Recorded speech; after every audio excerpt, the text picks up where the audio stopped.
Smart 24, driving business.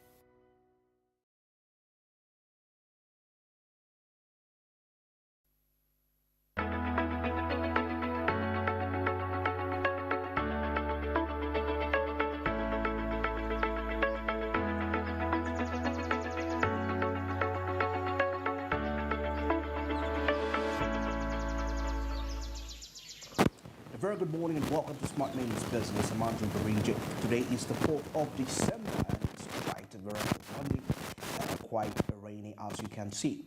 Well, heading straight into the discussion for the day today, the COP28 is actually on the way in there. Quite a number of resolutions that have been discussed on, and it's still ongoing that side, that is in the United Arab Emirates. And yes, I believe the action against climate change is something that is everybody's responsibility, and we ought to take, of course, the first step, as individuals, regardless of where we're located, because you never know what can actually befall you that way. Well, maybe just a few of the resolutions that were discussed, that is during this COP28. Some of the major resolutions evolve around climate financing, and of course, and some others to do with renewable energy, transition to renewable energy, of course, paying for damages for the climate change action, when it comes to those people that were actually, that experienced loss due to climate change related activities, all as such are being put right there on the table. And also there is the aspect of getting rid of the emissions, the carbon emissions that is globally. But it's quite very interesting to come up with such resolutions. But the bigger picture is that if we are to compare way back in time, of course, for the last two COP26, that is COP28, what were some of the resolutions that were passed? And it's important for us to understand to what extent when it comes to the implementation of these regulations. Like I told you, the aspect of climate change is something that is unavoidable, something that can affect us, and it's an individual responsibility at the end of the day. Well, of course, if we are to get back, that is a little bit to COP26. Of course, as later on in the show, we shall be, of course, breaking down the matters that is around the COP28.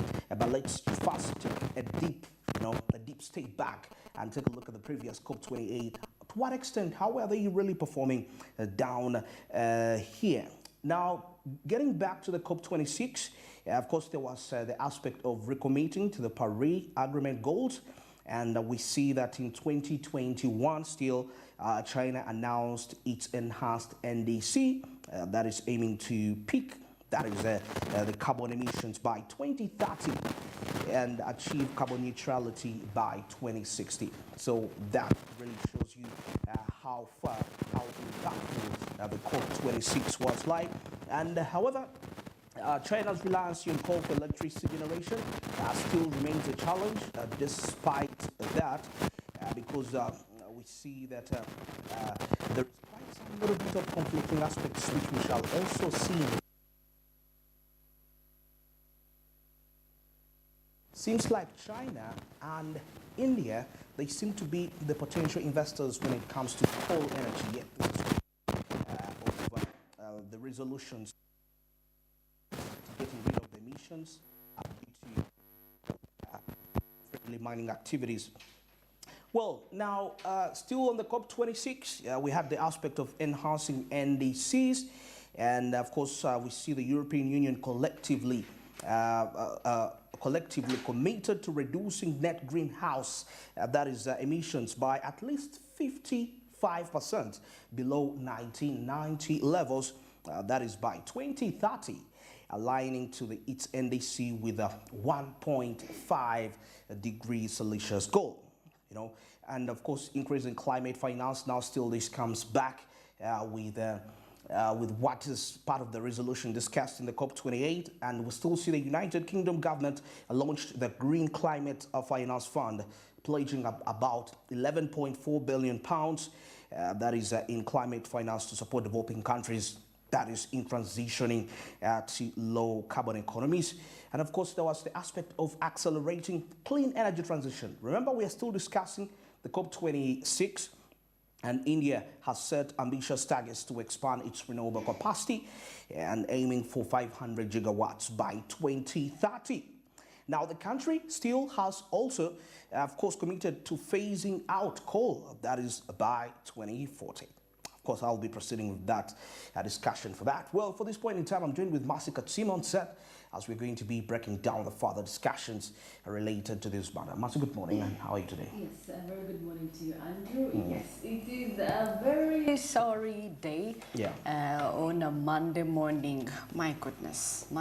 But anyway, regardless, we're always here, Smart Minutes Business, to give you information that you need. Well, of course, getting straight to our topic of today, as the COP28 conference started on the 30th, that was last week.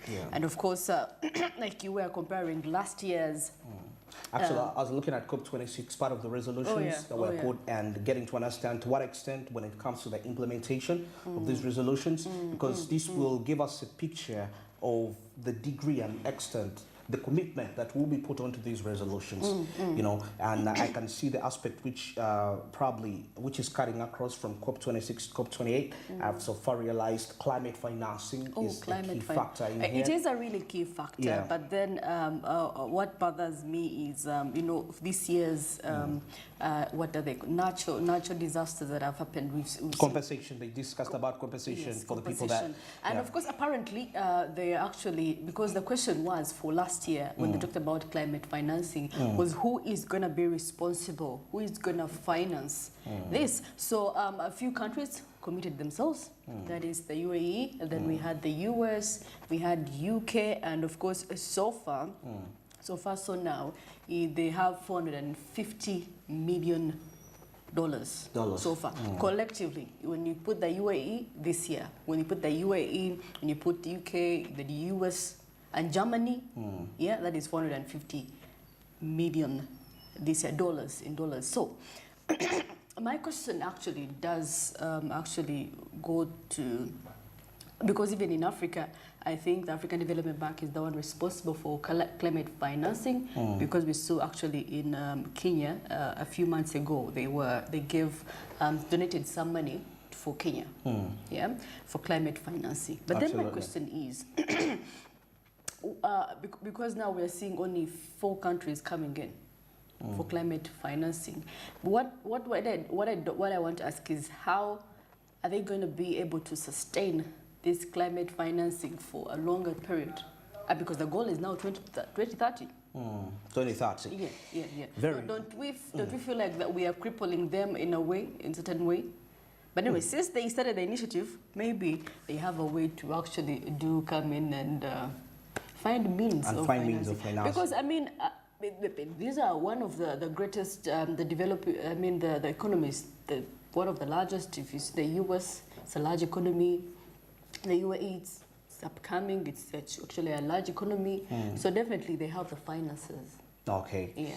Very beautiful in there. That is matters to do with climate financing, which is cutting across all the way that way. Now, of course, heading straight to India, of course, still now in matters to do with clean energy transition. Now, this was part of the COP26 resolutions that were being put out there. Now, India, as far as implementing these resolutions for the COP26, set ambitious targets, that is to expand its renewable energy capacity. By the renewable energy capacity, it's around some sort of conflicts when it comes to the different nations. But of course, we shall see that later on onto the show. And of course, aiming for 500 gigawatts by 2030. And the country has committed to phasing out, that is coal power, by 2040. Yeah, so actually about that, of course, phasing out fossil fuels, at the end of the day, do you think, Africa that is, maybe the Middle East that is reliant on oil, don't you think people are going to lose out? Exactly.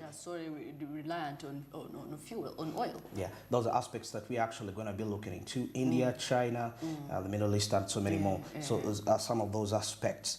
Of course, now in regards to accelerating clean energy transition, of course, Costa Rica has become a global leader when it comes to renewable energy, generating over 98% of its electricity from hydro, geothermal, and wind-related sources. And now, still on the COP26, because we are digging down the foundation, the 2 years behind the road. Of course, we had the aspect of enhancing adaptation efforts. Bangladesh nation, which has actually developed a comprehensive, talking about a national program action to address the impact that is of climate change, particularly on the vulnerable communities in the coastal areas. Yes, that is quite key. The communities that are actually responsible for these aid.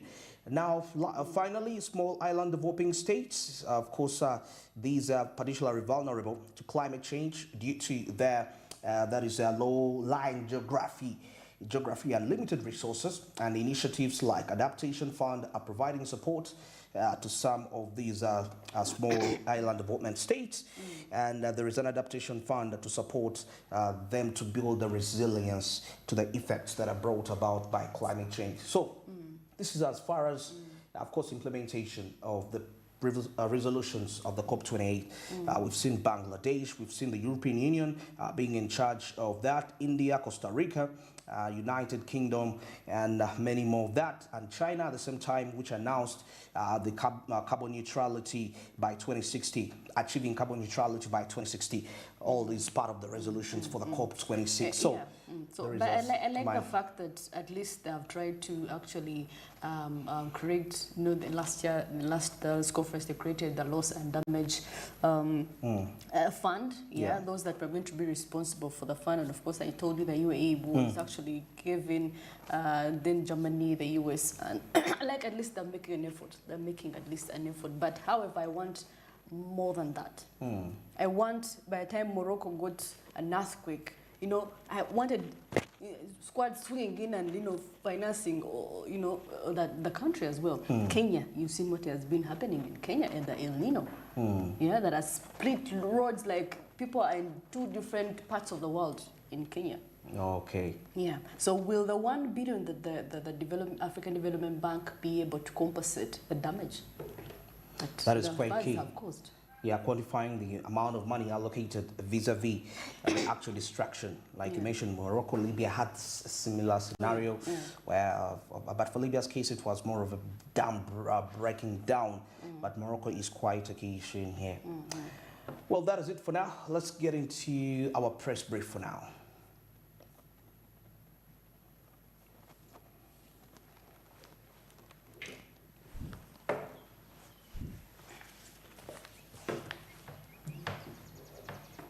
All right, we have the East African in here, the New Vision, and the Daily Monitor. Well, I guess, Marcy, you could take us through what is happening right there. Well, of course, starting off with the East African making headlines here, the critical moment for the climate action, and we see the Prime Minister, our Prime Minister, representing us right there, and of course, it's a good initiative. Well, kills full plate at home. And is the East African, then of course, why Ruto's cheap houses plan run into headwinds, and of course, IGAD calls summit on Sudan peace. Well, that and more if you grab yourself a copy of the East African. But of course, today we shall be looking into the COP28 resolutions and plans for 2030. That is their goal. 2030, to see that at least we are somewhere with climate change. All right. Now, of course, getting straight into the New Vision in here, I see government to recruit 3,500 teachers, and of course, a full list of districts to get new seed schools as a result of that. And now coming in back, of course, to security matters, Museveni links Saturday attacks to ADF suspect named as a result. Now, 20 million, that is a bounty on a suspected weekend attacker. This is part of page 3 of the New Vision right here. And of course, matters to do with oil.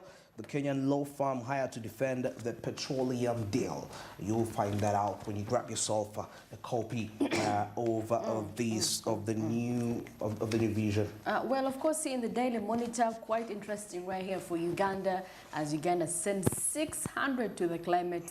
Oh my goodness, climate summit. That's a lot of people. 600, yeah, and of course, up to 375 of the delegates are bureaucrats. Contrasting with the government's commitment to run a budget and kept foreign travel amid revenues constraints, of course, which has forced funding reduction or removal for the programs to benefit the taxpayer. And of course, still here in the Daily Monitor, and of course, terrorists, a police army on the hunt for terrorists after twin explosions. For those that were not aware, there are investigations in there that went off on Saturday. So definitely you have to keep a keen eye. You have to be very careful in the places you go to. I don't know why most of these things happen on Sundays. Is it because people, it was Saturday weekends? Because people do congregate on weekends. Yeah, probably there could be an issue of relaxation, much more, security agencies. so it actually happened in Kamalagala. Yeah. Okay. Yeah. Now, Uganda here, something here, I'm seeing a security noted, the Uganda DRC road cut off as Pondway Bridge caves in. Now, security noted that the bridge collapsed, that is after the continuous vandalism. So you grab yourself and get to find out further. And of course, Uganda hires to Kenyan law firm. Of course, we saw this part of the headline. I'm seeing it on page 7. And now Balaba appointed as new OPM permanent secretary. Congratulations to him to that. And now NSSF money. Why MPs rejected calls to relax mid-term access. Well, of course, still here in the East African, the European Union provides $3.8 million for flood response. That is for Kenya, we have Ethiopia, then we have Somalia as well, those that have been facing a lot of drought recently floods due to the heavy rains that have been pouring, which actually Uganda is also being affected, so we could have some of that money coupled to that plan. Very true. And now over 40 speakers here to attend Commonwealth Conference. And now the Criminal Investigation Department to decentralize digital data collection. That is enhancing the new cutting-edge technologies when it comes to security enhancement, analyzing security related data in here. And of course, Tasso founder rallies youth to rest for the HIV. You find that out. And yeah, quite a number of aspects in here, as we can see. Seeing here Namamve Land Row, as Chirumira fails to show up at a locust visit. So you can find that out. Now, Chirumira's lawyers did not show up. That is during the locust visit for that matter. So you can find that out, land-related issues. And this is something in the court. Now, yes. Well, of course, here in the opinion, someone says the COP28 should focus on health action to save generations instead. Self-action. Actually, that is entirely... Anyway, we shall get to that when we get into the COP28. Yeah. I'll refer to that in a minute later on in here. And now, but I'm seeing something here in the comment section in the new vision, as Uganda, which somebody can see, Uganda's democracy needs more nurturing. And now, of course, spreading down in here, somebody says the leopard does not change its sport. It's quite a deep discussion in there. What does it really mean? And added action, of course, leadership critical for climate wins in that way. And now COP28 here, I can see somebody here says that operationalized loss and damage fund. Yes, I do agree and concur with that. Yeah, this is something that has really gotten so many people to really follow up, most especially some people saying that let this money go to the communities, the allocated communities that actually need this money. And the big picture is do these communities actually receive this money? Yes. Very key and important. I believe when you get yourself a copy of the new vision, you'll check that out and dwell on that. Well, of course, even the Daily Monitor, much of the conversations are basically on climate change. Climate change is the talk. It's going to be the talk of this whole week. Because now we are focusing on how we can actually make sure that we are living in a good environment, with good weather, with everything favorable actually for even the farmers, the farmer down there. Yeah. Interesting. Now I can see here the section with Pakasa, of course, focusing on local businesses. And they're telling you how you can actually reap big from the grasshoppers, if you're dealing in grasshoppers. And yeah, quite a number of testimonies of people here, of course, giving out how they have been able to make it. Minting money from grasshopper trade. It's the whole discussion in here. And of course, somebody tells you here, start a personal shopping business.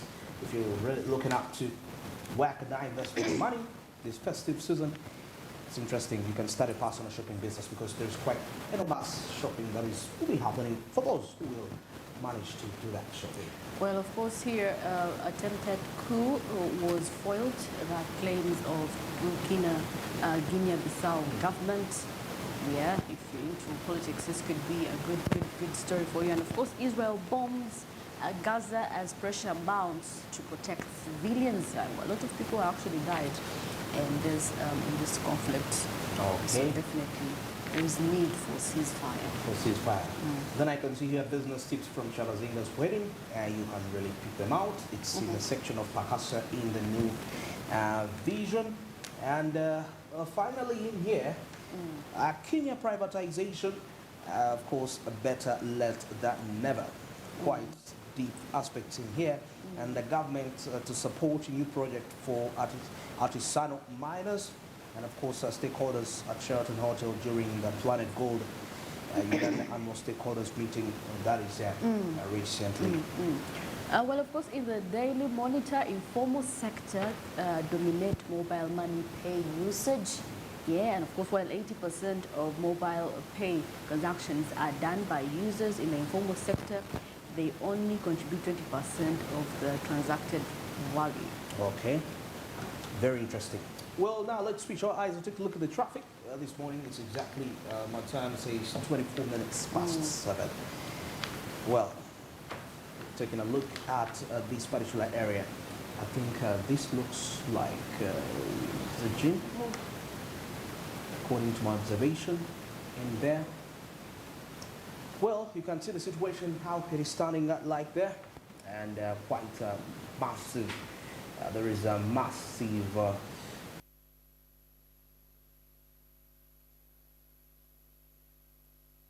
and I've been trying to pick the vision in here. Very interesting. Thank you for that. Now, you see vehicles coming in from Lago roundabout rotating. Probably some are heading towards, they'll be heading towards Kololo, actually. Heading towards the Kololo Golf Course, Course Hotel, Fairway traffic light outside. That is towards the Nile Avenue. But it's quite being a flood, lots of floods with water in here. Very, very, very deadly.